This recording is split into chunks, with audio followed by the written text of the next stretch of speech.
Elijah's fingers brush against the client's wrist. The client's eyes glaze over, their stare distant. Elijah's gaze locks onto the silver locket dangling from the client's neck, the faded photograph inside a mystery he's about to unravel. With a gentle twist, the locket opens, and Elijah's eyes drink in the memories stored within. The room around them dissolves, leaving only the soft hum of a clock in the background. Elijah whispers a single word, "Remember." The client's eyes snap back into focus, but their memories are now Elijah's to keep. Elijah's hands move with precision, the silver locket now resting in his palm. He turns it over, studying the engravings on the back. The client's memories surface, a jumbled mix of joy and sorrow that Elijah sifts through with detachment. His piercing green eyes bore into the locket, willing the memories to reveal their secrets. The clock ticks away, each tick a reminder that time is a luxury Elijah can't afford. He's a man who steals memories, but at what cost? Detective Kate's jaw sets in determination as she surveys the latest crime scene. A string of memory-related crimes has her team stumped, with no leads and no suspects. The only clue is a small silver locket found at each scene, the same locket Elijah handled with such care. Kate's eyes narrow, her mind racing with the implications. What kind of person steals memories, and why? She takes a deep breath, her no-nonsense attitude kicking in. It's time to get to the bottom of this. Kate's eyes scan the room, taking in the scattered papers and memories.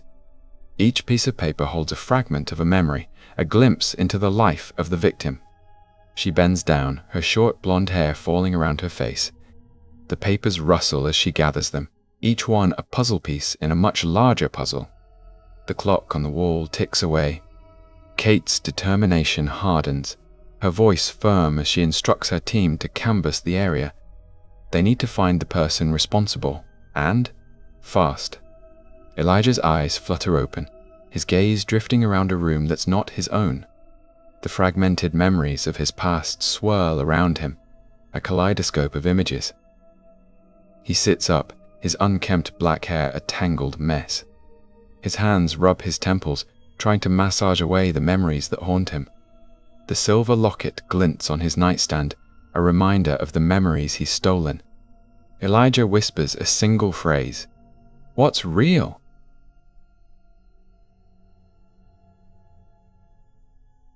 The memories of his past collide with the memories he's stolen, leaving him lost in uncertainty. Elijah's hands drop to his sides, his eyes drifting around the room. The walls are bare, the furniture sparse. His gaze falls on a small, leather-bound book on his nightstand.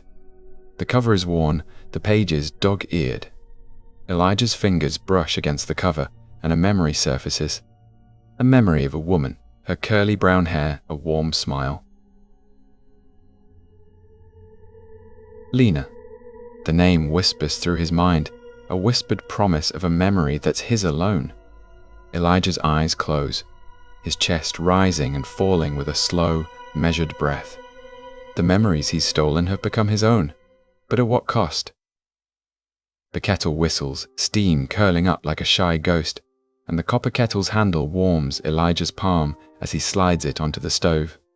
He watches the water boil, the surface trembling, while the scent of cinnamon rolls drifts from the kitchen counter, sweet and buttery, settling on the worn linoleum. Lena steps in, her curly brown hair escaping its loose knot, and places a chipped porcelain mug on the table. She pulls a silver locket from the pocket of her coat, the metal cool against her fingertips, the faded photograph inside catching the morning light. "You ever wonder why we keep things that hurt us?" she asks, voice threaded with a soft French lilt. Elijah smiles, his green eyes flickering, and replies, "Because they're the only maps we have." He lifts the locket, the hinge clicking, and slides it onto the table, the metal resting beside a stack of handwritten letters. The room feels intimate, the quiet hum of the refrigerator filling the pauses. Lena reaches for the mug, her hand trembling just enough to brush the porcelain rim, and the heat of the tea seeps into her skin. She sets the locket down, the photograph catching a stray sunbeam that slips through the cracked window, painting a ghost of a smile on the wall. "Remember the night we first met under the lantern at the market?" she says, eyes bright, the memory hanging like a fragile thread.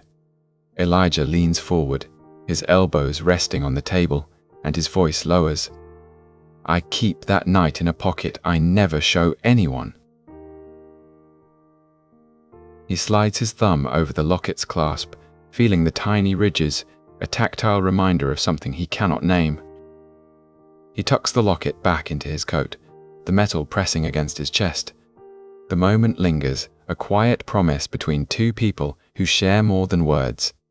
Scientists catalogue the phenomenon as a neural siphon, a process where synaptic pathways are temporarily rerouted, allowing one mind to absorb fragments of another's recollection.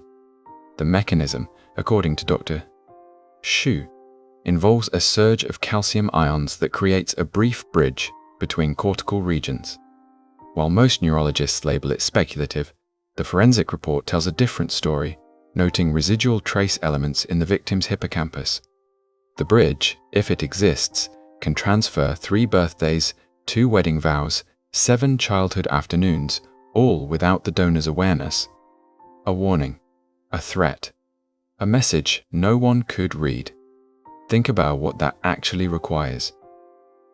The theory rests on a delicate balance of electromagnetic fields.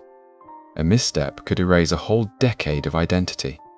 Detective Kate flips the file open, the crisp pages rustling under her fingertips, and the faint smell of coffee from the precinct's break room wafts in, grounding her focus. She watches a surveillance clip on a flickering screen, Elijah's silhouette crossing the alley, the rain-slick pavement reflecting neon signs. In the same moment, Elijah sits in his modest apartment, the silver locket resting on a wooden desk, the faint hum of an old refrigerator ticking in the background. He runs his thumb over the locket's edge, the metal cool, his mind already sifting through the stolen fragments like a quiet tide. Kate's recorder clicks, capturing her voice. "You think you can hide what you took, but the void you leave behind is louder than any confession." The tension stretches thin, a line drawn between curiosity and dread. Elijah sits on the cracked attic floor, the pine boards creaking under his weight, and pulls a faded photograph from the locket. The image of a woman in a red dress, eyes half closed, smiling at a camera that no longer exists. He lifts the picture, the paper rough against his thumb, and the memory erupts. A childhood kitchen. The scent of burnt sugar from his mother's caramel sauce. The sound of a clock ticking in the hallway. He watches a younger version of himself, hair slick with sweat, racing home after school, the silver locket hanging around his neck, unnoticed. The scene fractures, shifting to a night in a dimly lit bar, the clink of glasses, a stranger's hand slipping a folded note into his pocket. "You'll remember what we did," the stranger whispers, voice gravelly.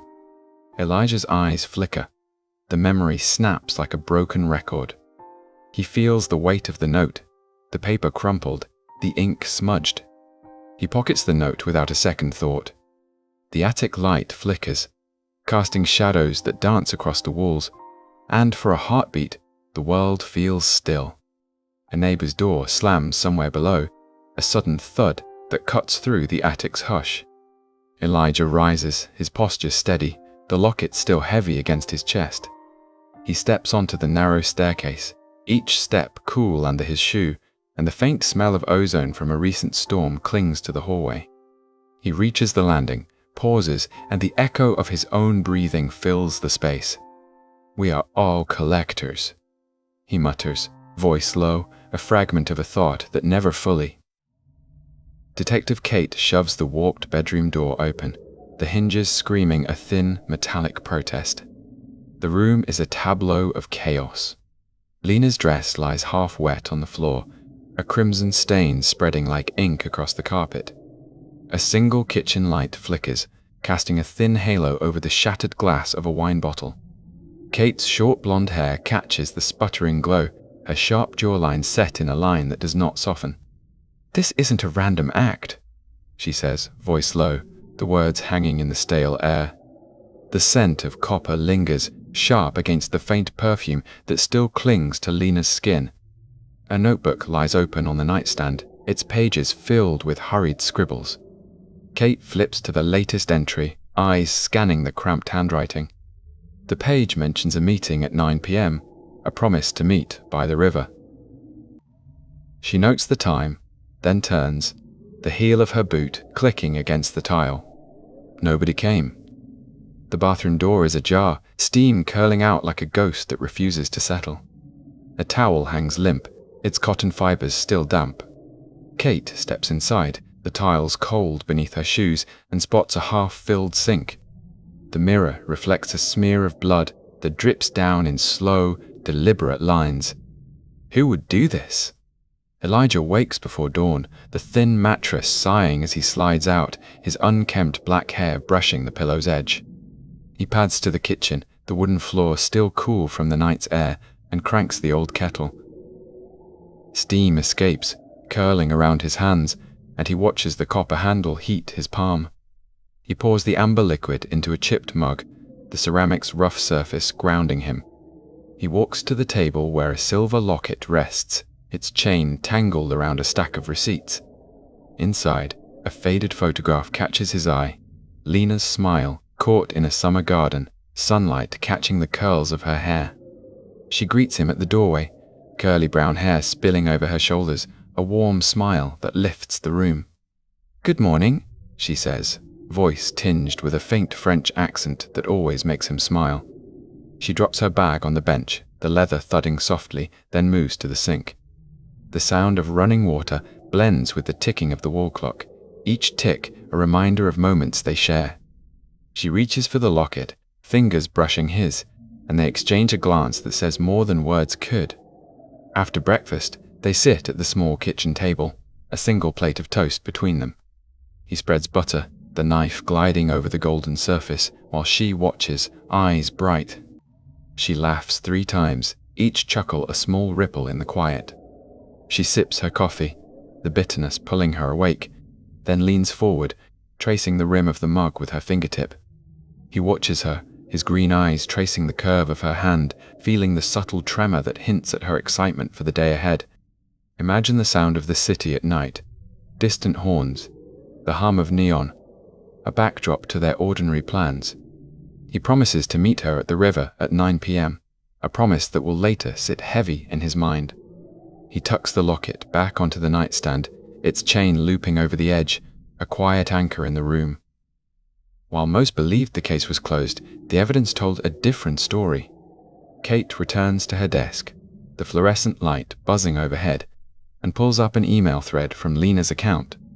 The subject line reads, "Meet at the river." Timestamped 8:57 p.m.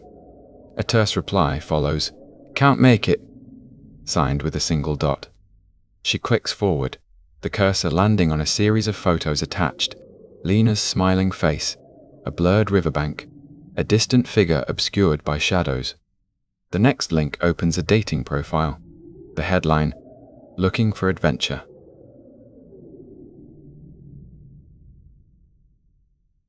The profile lists a hometown a few miles away, then a LinkedIn connection to a small tech firm. She follows the chain.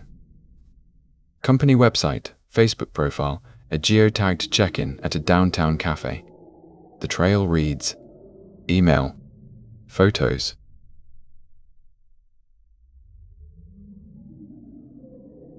Dating profile.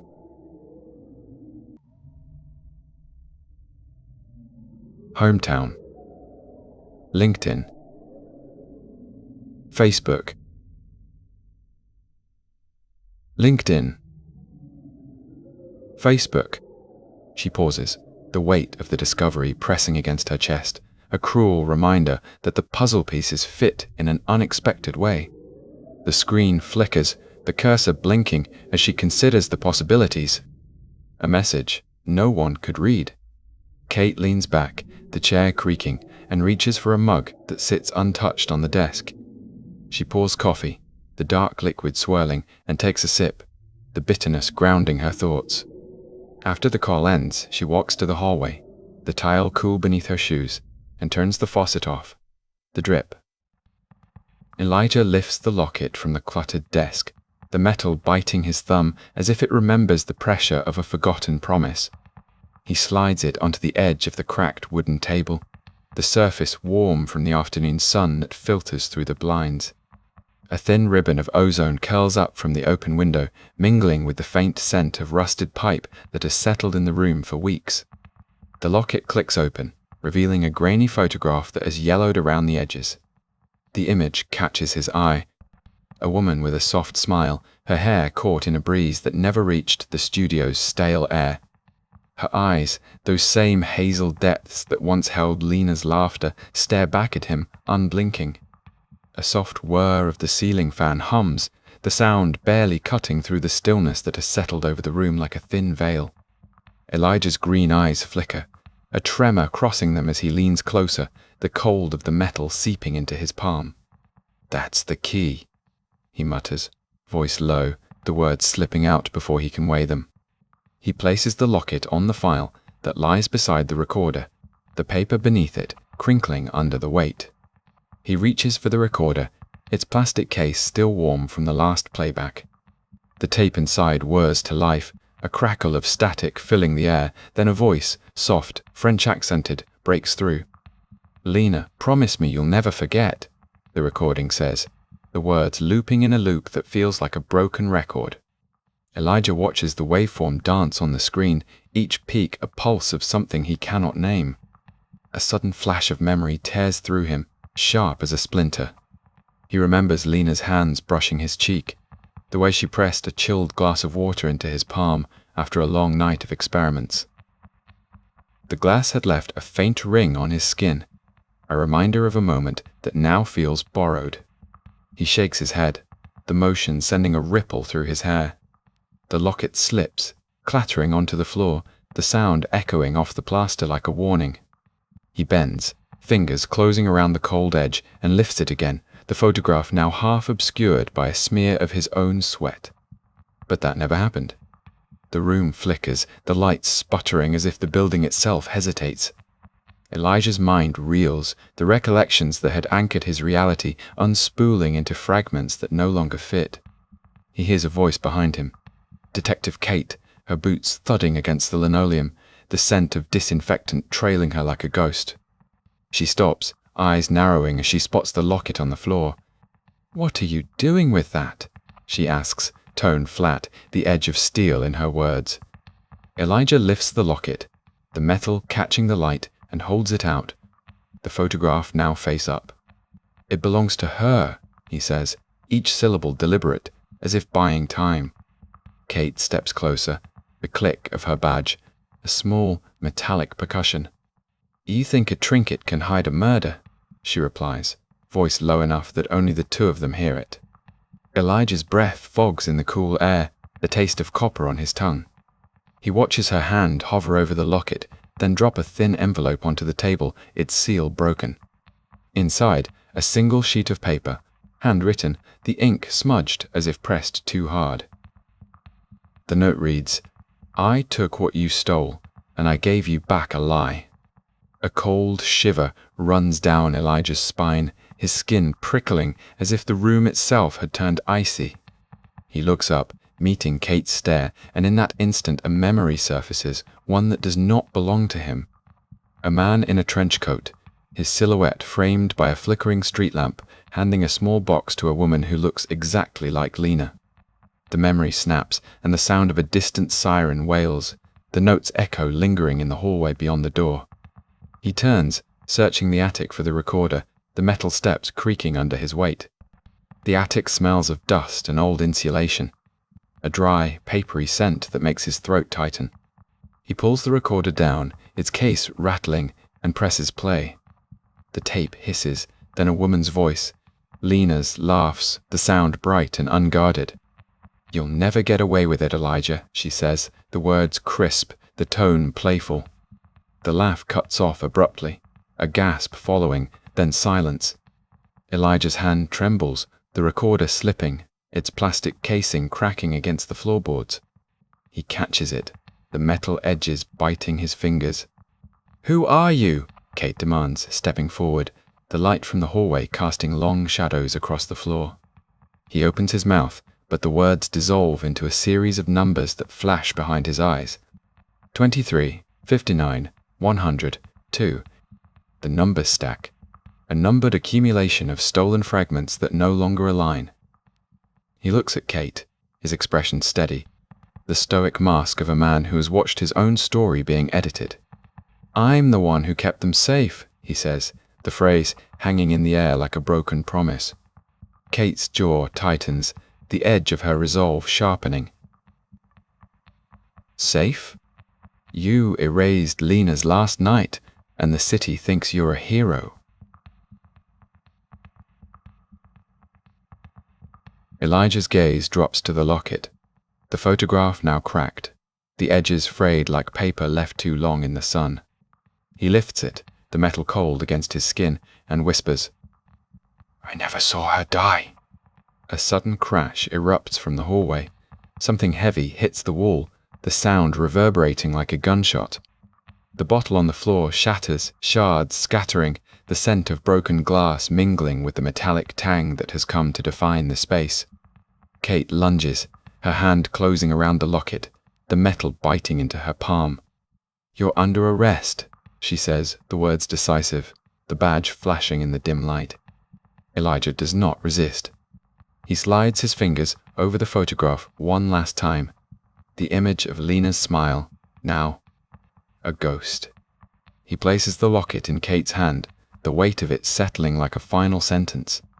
"Memory is a liar," he says, voice barely audible over the distant hum of the city, a voice fragment that will linger in every retelling.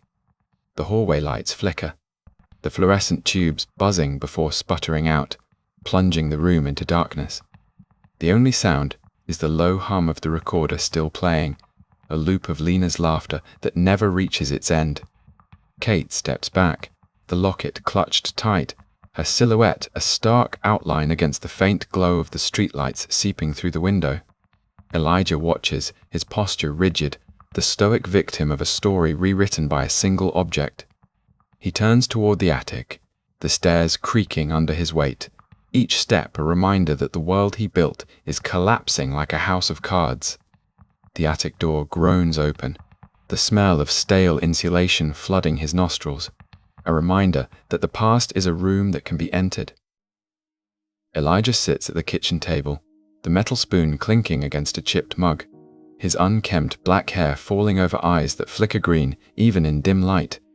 He flips open the silver locket that has lain beside the stale newspaper for weeks, the faint photograph inside catching the weak bulb's glow. Inside his mind, a cascade of strangers' faces rushes forward, each one a fragment stolen in the night before Lena's death. He presses a thumb to the cool hinge, feeling the metal bite his skin as if it remembers every secret he ever took.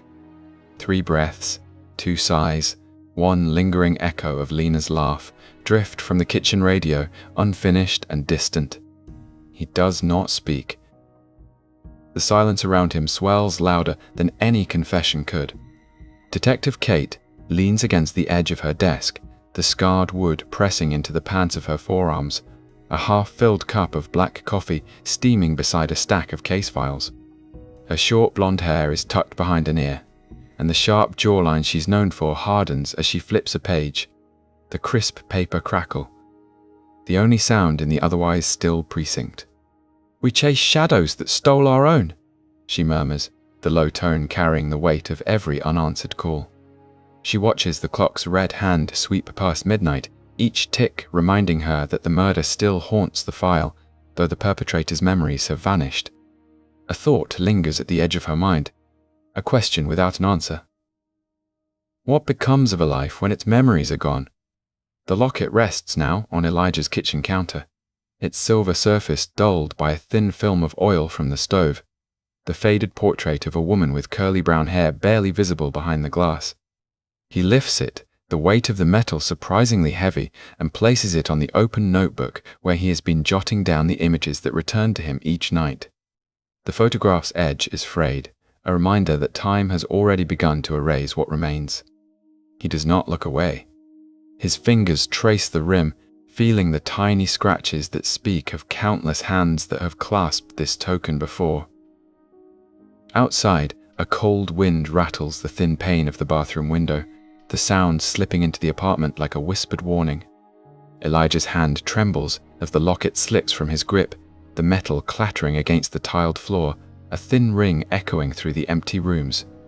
He watches the tiny piece of silver roll to a stop beside a cracked bottle, the faint glow from the hallway lamp catching its surface one last time. The room is otherwise still, the only movement, the slow rise of his breath, the faint hiss of the refrigerator humming in the background. The camera of his mind, once filled with borrowed memories, now holds a single, stark image. The locket lying alone, its photograph forever staring out at a world it can no longer reach.